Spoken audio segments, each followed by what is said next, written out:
صبح جنگ کا طبل بجنے لگا، فجر کی نماز پڑھی، سورج چڑھا، 10 محرم کا دن جمعے کا وقت، جناب سیدنا امام حسین رضی اللہ تعالیٰ عنہ نے ریت پر سجدے کیے، لمبے سجدے، لمبی نماز، سورۃ الشمس کی آیات دوسری رکعت میں پڑھی تو سارا کربلا گونجنے لگا۔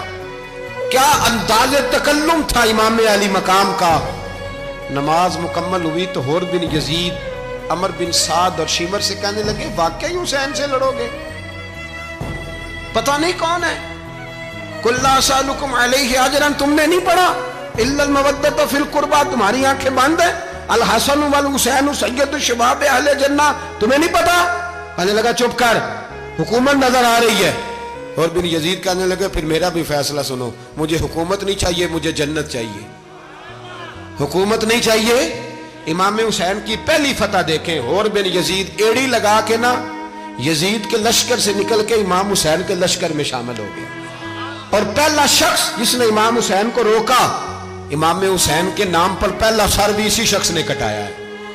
لیکن یزید کی قبر پہ لعنت بھی کوئی نہیں برساتا، اس کا محل تھا بہت بڑا، لیکن جب لوگ کربلا میں امام حسین کو سلام کرنے جاتے ہیں تو قدموں میں حور بن یزید کا مزار بھی بنا ہوا ہے، اس کو بھی سلامی دی جاتی ہے۔ اور اب ہم اکیلا حور بن یزید نہیں کہتے، ہم کہتے ہیں حور بن یزید رضی اللہ تعالی۔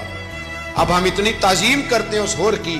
جناب امام حسین کو میدان میں کھڑا کیا گیا، جہاد کا طبل بجا، پہلے خدام آئے، اور سن لو حضرت سیدنا امام حسین رضی اللہ تعالیٰ عنہ صبح جب جہاد کا وقت آیا، پتہ کون کون تھے کربلا میں؟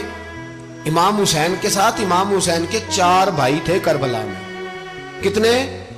بول کے بتائیں۔ حضرت علی کے 4 بیٹے، عباس بن علی، جن کو حضرت عباس کہا جاتا ہے نا، علمدار، یہ حضرت علی کی دوسری زوجہ میں سے عباس بن علی بھی تھے، اور ابو بکر بن علی بھی تھے، عمر بن علی بھی تھے، عثمان بن، یہ حضرت علی کے بچوں کے نام ہیں۔ یہ آپ کے شہزادے امام حسین کے ساتھ شہید ہوئے، ان کا نام صرف اس لیے نہیں لیا جاتا کہ ان کا نام خلفائے ثلاثہ کے نام پہ، حضرت علی نے اپنے یاروں کے نام پہ رکھا ہے، تو تم نے کربلا کے میدان سے خارج کر دیا۔ یہ تینوں شہزادے حضرت جناب سیدنا امام حسین کے ساتھ تھے، یہ بھی شہید ہوئے۔ حضرت جناب زینب امام حسین کی سگی بہن ہے، ان کے 2 بچے تھے، اون و محمد۔ جب امام حسین میدان میں جانے لگے تو جناب زینب بچوں سے کہنے لگی نہ، پہلے بھائی نہیں جائے گا، پہلے بھانجے جائیں گے۔ 2 بچے شہید ہوئے۔ حضرت قاسم بن حسن امام حسن کے بیٹے تھے، وہ جب میدان میں جانے لگے تو امام حسین نے کہا نہیں بھائی تو نہیں جائے گا، تو میرے بھائی کی نشانی ہے، میں جاؤں گا۔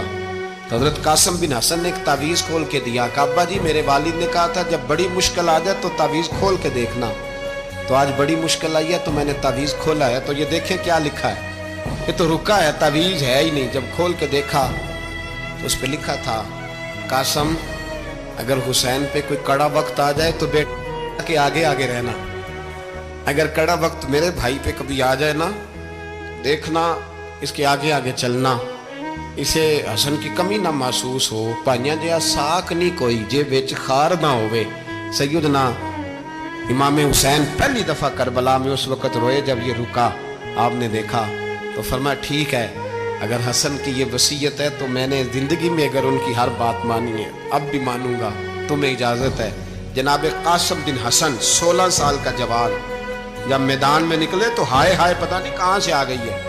امام قاسم بن حسن جب میدان میں نکلے تو تبری سے لے کر علامہ ابو الاسناد صاحب سب کو پڑھ کے تو دیکھو، 3 دن کی پیاس ہے، شدید آزمائش ہے، دکھ ہیں، تکلیفیں ہیں، پھر بھی پہلی دفعہ جب میدان میں گئے ہیں واپس آئے ہیں 19 لوگوں کو قتل کر کے واپس آئے ہیں، 19 لوگوں کو ایک وار میں۔ حضرت ایسے ہی تماشا